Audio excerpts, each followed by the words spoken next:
Hello everyone. Today we will be starting the numerical based on the Castellano's theorem. So yesterday we have done the theorem basics that what how to calculate the slope and deflection in the given beam, and we have done the case of cantilever beam and simple supported beam. Now when we have the case of frame, so how will you calculate? Suppose this numerical says for a frame ABC shown in the figure. So this is the figure here. In this figure, ABC, the horizontal deflection has to be calculated at point A. So this is the A point where you have to calculate the horizontal deflection, considering the effect of bending only. So when you have to calculate the horizontal deflection, for horizontal deflection there is no loading there at that point. So yesterday I have told you for when the loading is not given. So at that point you will provide a pseudo load. So pseudo load will be provided here. Let us take this pseudo load as q here in this direction of the uh, in this which direction you have to calculate the deflection. So now it is simple. Now you can calculate. Now you can take a x section here, x. First of all, you have to calculate the strain energy. Strain energy will be calculated as there are two members in that. So strain energy of AB plus strain energy of BC. This is how you will put the equation and you will calculate. So now we will be calculating the strain energy. So how will you calculate the strain energy? So you know the formula, that strain energy formula says that it is the integration mx square dx upon ei to ei.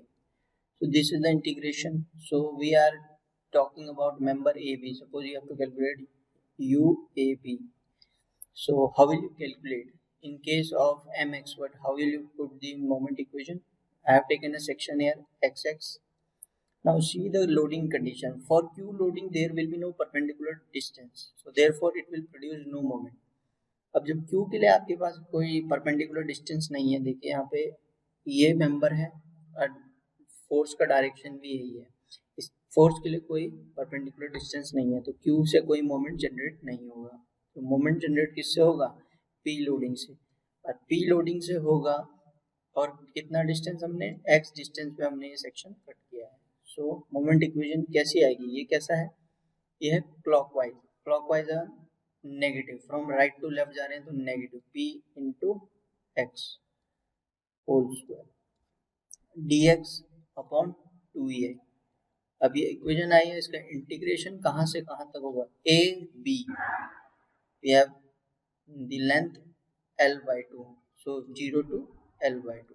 So this is the equation of strain energy, and this is how you will calculate the strain energy in the member AB. Now for member BC, the equation will be integration. Now the moment equation will be, you can see that suppose this is a frame here, okay. Now one loading is here, that is P, and one loading is Q. So I have now taken a section here, x section from B point, okay. This is the A point, this is B point, this is C point. अब जब मैंने यहाँ पे section cut किया है, B से हम distance लेंगे x मीटर्स. x डिस्टेंस पे जो है सेक्शन कट किया है यहाँ से. अब यहाँ पे मोमेंट की इक्वेशन क्या बनेगी? देखिए, अब जो मेंबर ए बी है, ये जो मेंबर ए बी है आपका, ये कैसा मोमेंट जनरेट करेगा? ए बी देखिए डाउनवर्ड्स आ रहा है, तो ये clockwise moment. Right to left जा रहे हैं तो क्लॉकवाइज हमने क्या लिया है? Negative. So minus P L by 2, ये तो आपकी इक्वेशन होगी p इंटू एल बाई 2, क्योंकि b की लेंथ, a टू b की लेंथ क्या है? L by 2. सो दूसरा फोर्स है q से, q भी देखिए इस डायरेक्शन में, और कैसा x डायरेक्शन में जाना है तो कैसा मोमेंट देगा? ये भी क्लॉकवाइज देगा. So minus q into distance is y. सो यहाँ पे x की जगह हमने परपेंडिकुलर डिस्टेंस y लिया है, क्योंकि x हमने इस सेक्शन के लिए लिया था. इसका whole square into dy upon 2ei. अब इसका इंटीग्रेशन कहाँ से कहाँ तक होगा? क्योंकि BC की लेंथ है L तक, 0 टू L.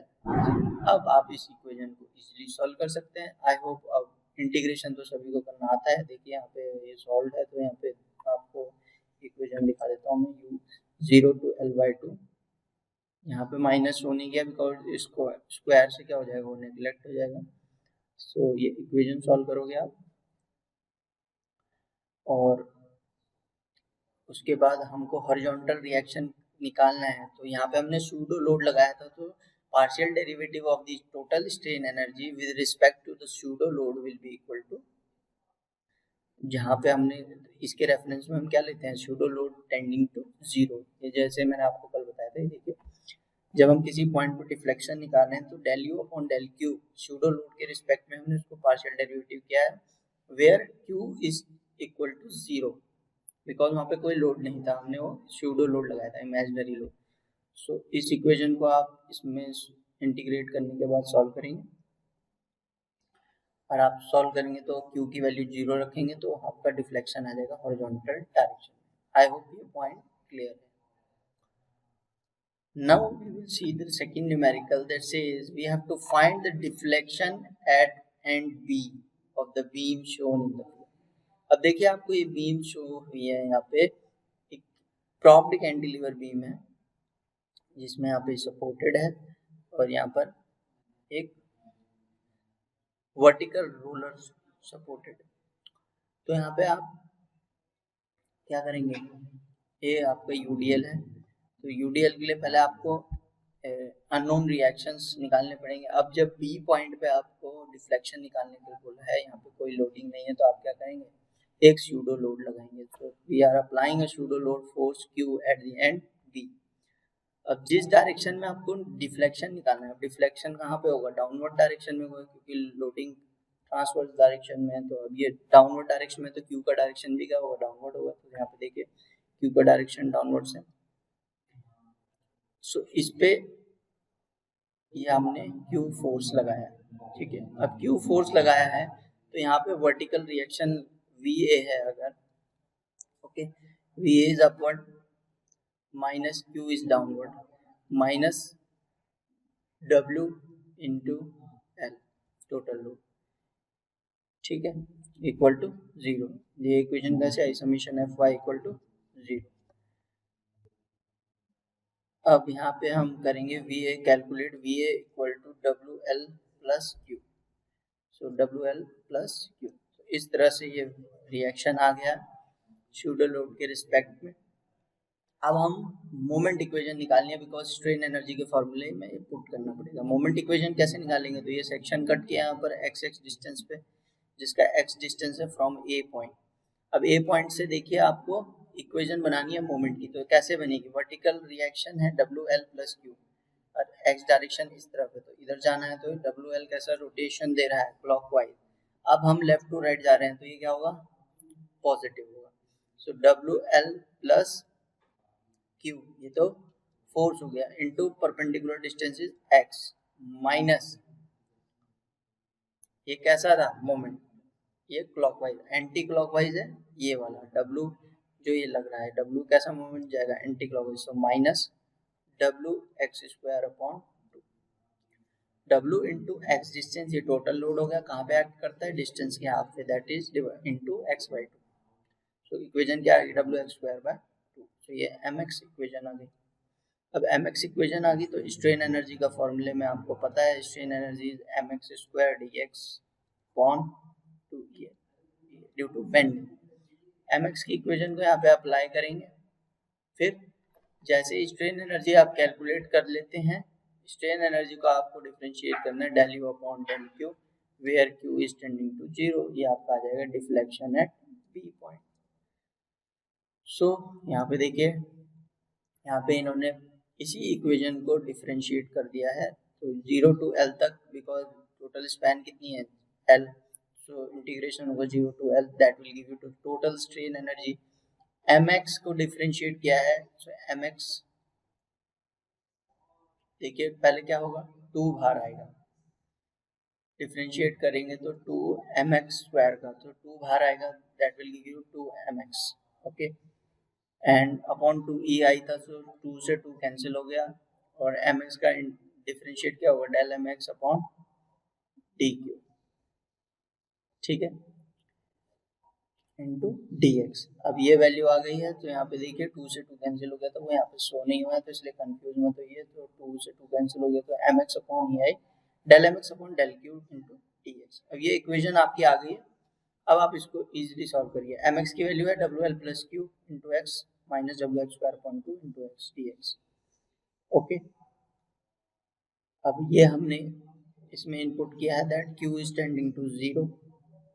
ओके, तो आप इसको सॉल्व कीजिए और ये आपकी इक्वेशन आ जाएगी। सो ये डिफ्लेक्शन आ गया बी पॉइंट। सो ये सारे मेथड्स में आपको एक कॉन्सेप्ट लेके चलना है कि आप पहले स्ट्रेन एनर्जी निकालने के लिए आपको मोमेंट कैलकुलेशन करना आना चाहिए, वो भी मेंबर वाइज, और आपको कहाँ से पॉजिटिव लेना है, कौन सा मोमेंट पॉजिटिव लेना है, कौन सा नेगेटिव। आई होप ये सारे पॉइंट्स क्लियर हो चुके हों। सो इस तरह से आपको कैसलियानो थ्योरम, स्ट्रेन एनर्जी मेथड, अगर वर्चुअल वर्क मेथड आता है, यूनिट लोड मेथड आता है, तो ये सभी क्या हैं, ये सभी एक ही तरह के मेथड हैं जिसको आपको ऐसे सॉल्व करना है। सो बेसिकली आपको इस थ्योरम में क्या याद रखना है कि अगर आपको डिफ्लेक्शन निकालना है तो you have to do the partial derivative of the strain energy with respect to the load. If the loading is given, if load is not given at that point, so you have to apply the pseudo load. ये point मैं आपको already discuss कर चुका हूँ। अगर किसी point को आपको स्लोप निकालना है तो आप उसका पार्शियल डेरिवेटिव करोगे किसका, स्ट्रेन एनर्जी का, with respect to the moment. अगर उस पॉइंट पे आपका मोमेंट नहीं है तो आप क्या करेंगे, वहाँ पे एक सूडो मोमेंट करेंगे। So for today that is enough, and we have now covered the third unit. Now we will be starting with the new topics based on the deflection that is mentioned in your other units. So thank you very much.